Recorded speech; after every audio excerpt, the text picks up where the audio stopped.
It is also my pleasure to invite Dr. Kalb to the podium to make his opening remarks, and it is a pleasure to have him. He is now the head of the Les Turner ALS Center at Northwestern. And Dr. Kalb, if you could come and make your remarks, please. So welcome, everyone. Thank you so much.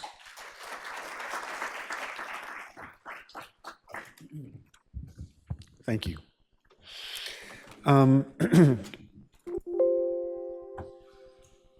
So I'm going to start with some 10,000 feet view comments about ALS, and then I will talk. I'll give you my talk, and I'm going to also introduce myself. Okay, so boy, you guys are fast. So amyotrophic lateral sclerosis was originally codified as a disease, or recognized as a distinct entity by Jean-Martin Charcot, the fellow on the right. It was about 160 years ago, and when there was no CAT scanners, they didn't have blood tests. It's just like the fact that this guy could look at a group of patients and see them as a distinct entity is really quite remarkable. And in France, it's still known as Charcot's disease. And since then, we've had many individuals, unfortunately, develop ALS. We have our famous patient, Lou Gehrig, but all the patients that develop ALS are famous and important. So how do we study it, and how do we fix the problem? So on this slide, I'm showing that we make models. We model the disease in mice, or in fruit flies, or in c. elegans, or in yeast, or using tissue culture models. Those could be human cells turned into motor neurons, or other cell types to do it. Another way we do it is to just study human beings themselves. If we knew the natural history of the disease, if we took biomarkers, if we do imaging studies, we get a sense of what the problem is. We also look at autopsy material, people who have succumbed to the disease. The material is available. So the final way, I think, is potentially artificial intelligence would potentially integrate all of these things together. I think that it's unlikely that that's where the answer will come, but I'm open to anything at this point. So it's through a combination of looking at patients and models that we get a sense of what the problem is, what's driving the disease. The critical problem is, what is it to measure? What should we measure? So we could look at the survival of animals, or we could look at the survival of motor neurons, or we could look at the pathology. So in human beings who unfortunately succumb to ALS, there are some characteristic features that we see under the microscope or biochemically. And so the question becomes, well, if you fix those molecular changes or histological changes, or we make the animals live longer, does that improve patient outcomes? And the answer is, we don't know. And that's really the biggest problem right now, is that we don't know what translates from what we can observe into what will improve patients' lives, make them live longer, be stronger, slow the disease down. And everybody has their own favorite interest, their own thing that they focus on. And maybe together some coherence, consilience will arise out of it, and it'll become clearer. But this is the main problem, in my opinion. So how do we study it? I mean, generally speaking, there are two types of studies. There are kind of descriptive studies, which describe what happens in the model over time.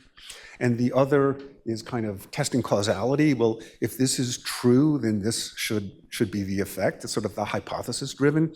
And I'd say that they speak to each other. The descriptive work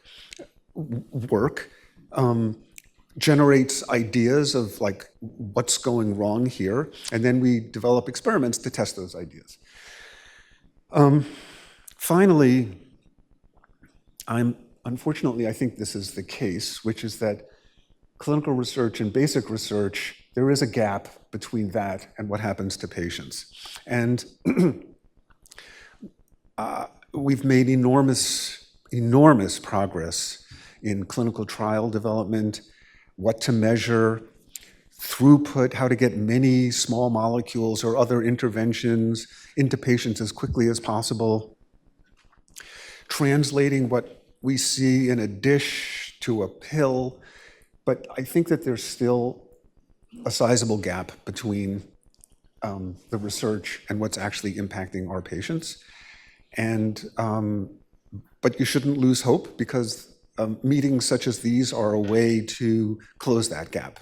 And we are all working, we are all highly motivated to close that gap, but that gap still remains.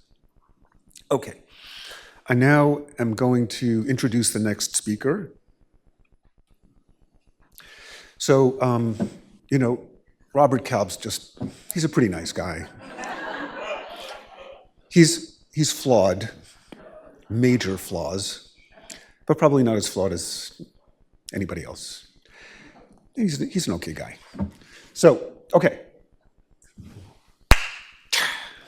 Okay, so I'm going to talk about some work that's going on in my lab, and it's going to focus on the Ubiquitin-Proteasome system and neurodegenerative diseases, and there's Lou. Okay, so about 20 years ago, this really interesting paper came out in Science by the Virginia Lee and John Trojanowski labs at Penn, that they had discovered this protein called TDP43, TAR DNA binding protein of 43 kilodaltons molecular weight, which was aggregated and mislocalized in individuals who had ALS or frontotemporal dementia, and now we think of ALS and FTD as sort of on a spectrum.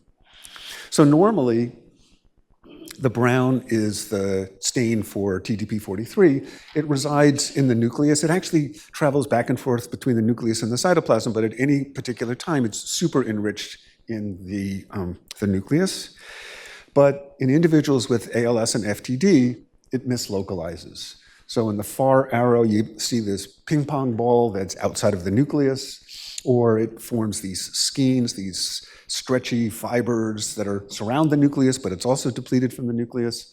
And in this final image to the far left, there just isn't a lot of it.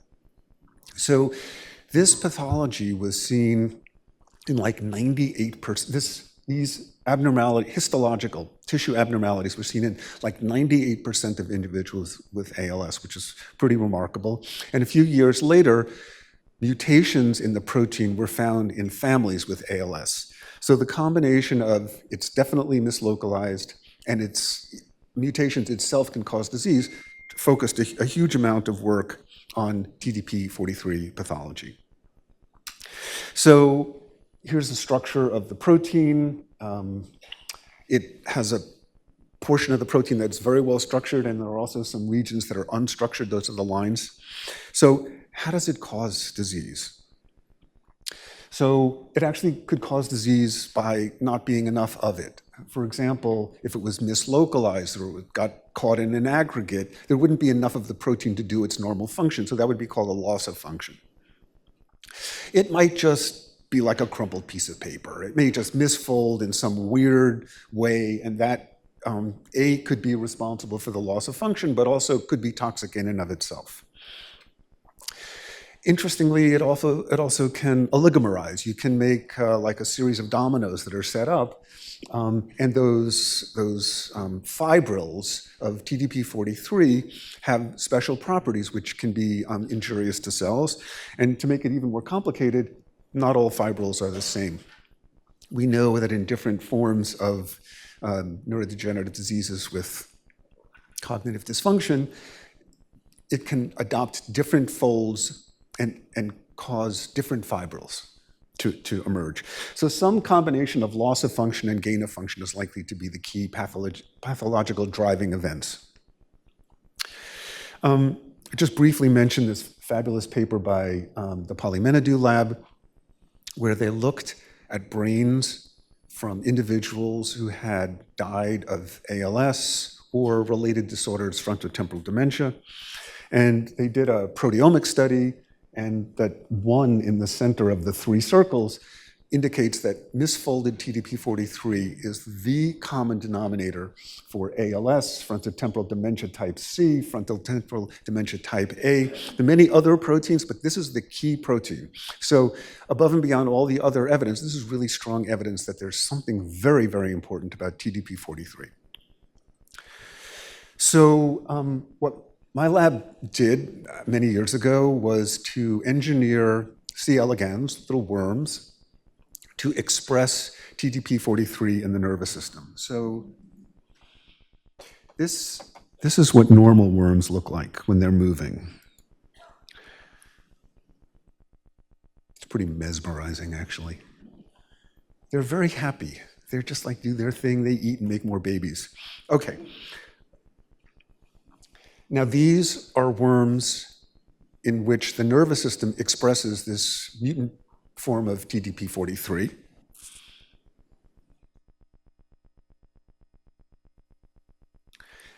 They're not so happy. They are moving very slowly, or they're moving in a very weird way. The technical term is uncoordinated, UNC. So these are UNC worms. So we took these UNC worms and then asked if we, in a forward genetic way, look for suppressors of the UNC phenotype, what do we get at? And this is what we got. So these animals express the mutant TDP-43, yet they have a mutation in another gene which suppresses the toxicity. They're not perfect, but it definitely has a beneficial effect. Okay, so what is that protein? It turns out it's a protein called RAD23, R-A-D-23. I'm going to briefly talk about RAD23. So first, if you just do biochemistry of worms, take worms, grind them up, and look for insoluble TDP-43, what you see is, there's plenty of insoluble TDP-43, but in the animals that have loss of function RAD23, it's reduced. So that's good. I'm going to jump over 5 years worth of work and jump into a mouse model of disease. The mouse model of disease was described by several different groups, and Aaron Gittler's group showed that therapeutically targeting a molecule called ataxin-2 was a benefit in this particular mouse model, which I'm going to describe next. So what we did is we took this mouse model, it's called TAR4. It expresses human TDP-43. They get super sick. And what we did is we injected antisense oligos targeting RAD23A and B. And what we found is the blue line represents the animals where RAD23A is reduced. Both boys and girls live longer. And if you do a completely separate, independent cohort of animals, you get the identical effect. So reducing the abundance of RAD23 is a good thing. Good, my timing is fine, is a good thing in this mouse model. And when you do biochemistry and look at that insoluble aggregated garbage protein, you also find that it too is reduced in abundance, and it's right over here. Okay, so we started with worms. We found an interesting gene. It has beneficial effects in the worms. It appears to have beneficial effects in this mouse model of TDP-43 pathology. And there's a path potentially forward in that antisense oligos could be administered to maybe human beings with disease and potentially have beneficial effects. And Ionis Pharmaceuticals, which is the company that is the key player in the antisense oligo world, is like, we're talking to them. We're trying to get them to run a clinical trial. Okay, so what does RAD23 do? Okay, so the big thing to the left is the proteasome. So this is the machine that destroys proteins. And the little thing to the right, to the left, is a protein that's going to be degraded. So the proteasome is this amazing machine. It's huge, it's complicated. It recognizes proteins that need to be degraded, and it cuts them up into little pieces. It's amazing. So most of the time, the way proteins are recognized to be brought to the proteasome for degradation involves a modification called ubiquitination. So ubiquitins are a small peptide of about 90 amino acids. You make a chain of them, you attach it to your protein, that then binds to the proteasome, and the proteasome goes chomp, chomp, chomp, chomp. But some proteins do not directly bind to the proteasome. They bind through an accessory factor, a shuttle factor, and that's actually what RAD23A is. RAD23A recognizes ubiquitin chains on proteins that are targeted to the proteasome. It brings them to the proteasome, chomp, chomp, chomp. Okay, so why would this be a bad thing? I'm not going to go through a ton of the experimental work that we have and just quickly summarize that what we think happens is that RAD23A brings aggregates of ubiquitinated proteins that are indigestible and actually inhibit the proteasome in such a state. And because proteins are constantly being turned over in the cells, in fact, it happens continuously, the inhibition of the proteasome in this manner is detrimental.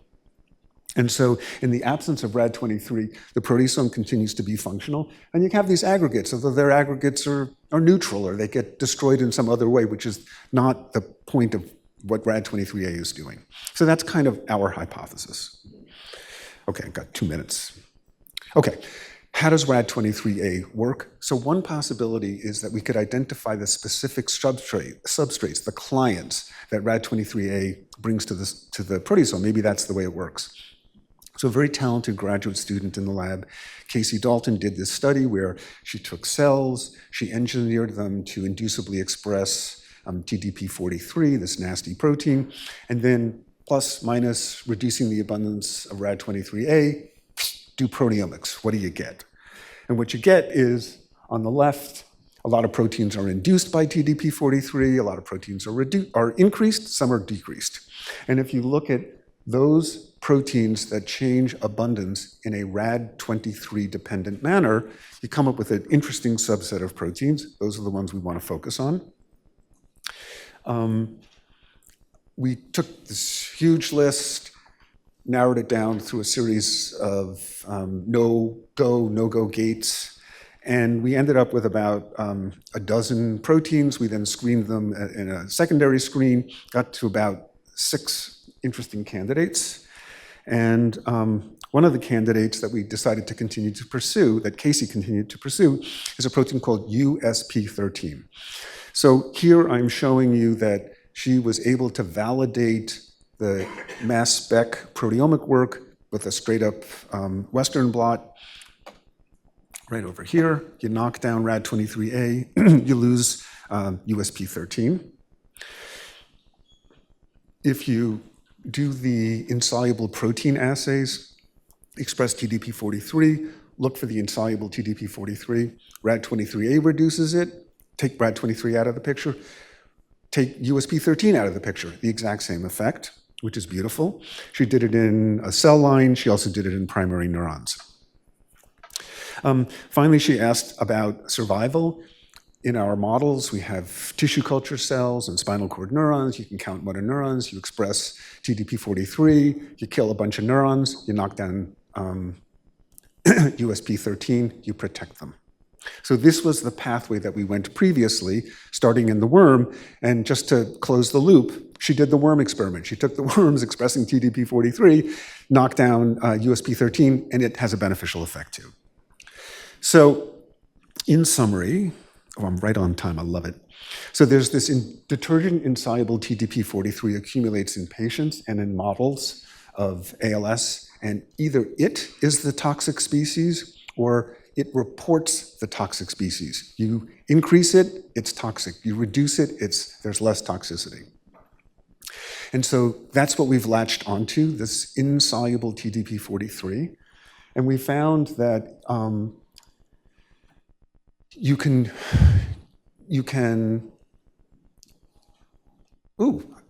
I got it, 1 minute. That you can find modifiers. You can do forward genetic screens. You can do thoughtful experiments to reduce or increase the abundance of this species. That seems to protect. And using that approach, we have two potentially interesting molecules to pursue as a potential therapeutic, either through antisense or through small molecules. And I'm not going to go through all of that now, but that's basically what we've been thinking about. Okay, so that's it. I'll give you 1 minute just to say thanks to Angela, Gua, and Casey. These are the people that did the core basic work here, and many other people contributed very important ways. Ionis has been a partner. Many other people have contributed. We've gotten support from the Les Turner Foundation, from the NIH, the Department of Defense, the Coster Family ALS Research. That's my boss, Dimitri, and there you go. Thank you very much.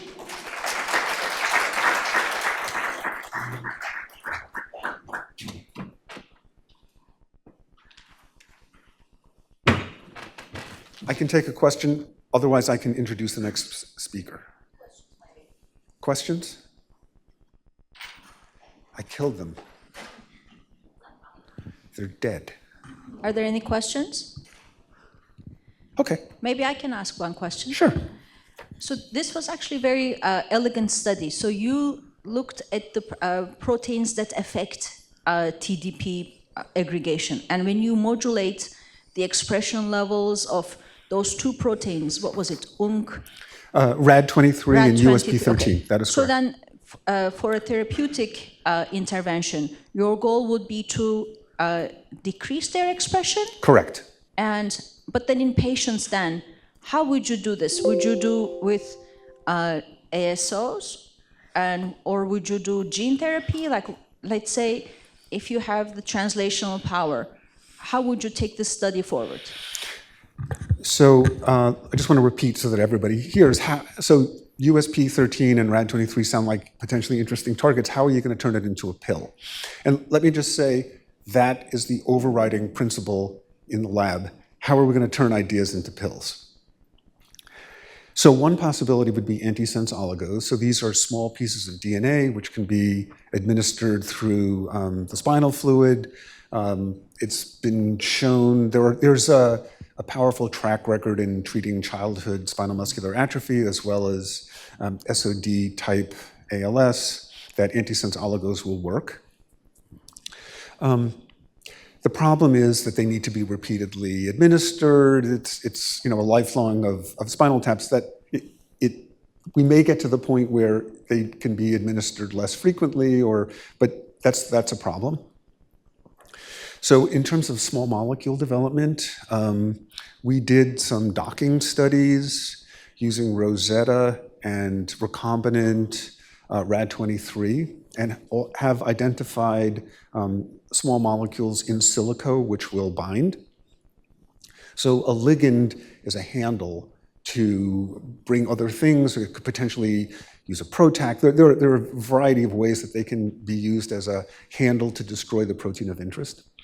The other thing is that there are actually small molecule inhibitors of USP13. USP13 actually is a deubiquitinating enzyme, and there's a molecule which binds, but it's not selective. So what we would need to do is develop a selective USP13 ligand, but ligands are the handle that one can use to, okay, I now need to move on. Thank you, though.